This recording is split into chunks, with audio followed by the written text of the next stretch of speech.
क्या आपने अक्लमंद कबूतर देखा है? इस कहानी में हम एक कबूतर की अक्लमंदी और बड़ा काम देखेंगे, जिसे जंगल से बहुत प्यार है और अपनी जान पर खेलकर बड़ा काम करता है।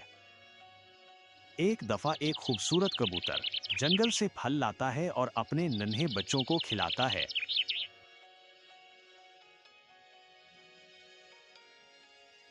कबूतर अपने बच्चों से कहता है, आप यहाँ बैठो, बाहर मत जाना और मिलकर खेलना।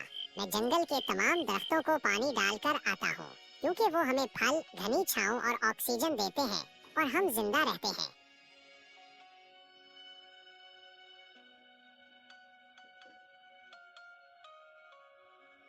कबूतर पानी भरता है और जंगल के दरख्तों को पानी डालता है। इसे कहते हैं मोहब्बत और खिदमत। Oh my God. एक दिन दो बच्चे जंगल में सैर के लिए आते हैं। जंगल में वो खूब मौज मस्ती करते हैं और खेलते हैं। वो जंगल की खूबसूरत चीजों को देखकर बहुत खुश होते हैं। अचानक उनसे जंगल में आग लग गई।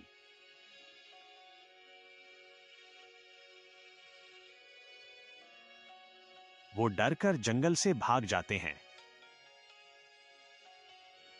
कबूतर ये सब देख रहा होता है। वो जल्दी से उड़ता है, पानी लाने को जाता है। वो दो खूबसूरत डक्स को, जो इसकी दोस्त हैं, उन्हें अपने साथ पानी भरने को कहता है।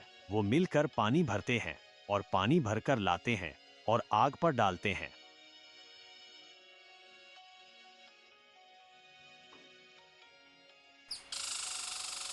वो जंगल में अपने दोस्त हाथी के पास जाते हैं। इसे कहते हैं कि जंगल में आग लग गई है और सब कुछ जलकर राख हो रहा है। हमारी मदद करो ताकि हम जंगल को बचा सकें। हाथी और इसके दोस्त पानी लाते हैं और आग पर डालते हैं और आग बुझ जाती है।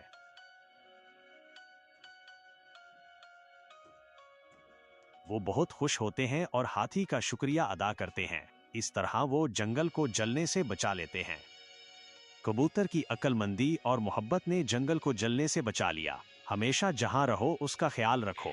ये घर और ये खूबसूरत मुल्क एक खुदा का दिया हुआ एक खूबसूरत तोहफा है, चाहे आपको अपनी जान पर ही खेलना पड़े। अगर ये कहानी आपको पसंद आई हो तो चैनल को लाइक, शेयर और सब्सक्राइब करना ना भूलें। मिलते हैं फिर आपको एक और खूबसूरत कहानी के साथ।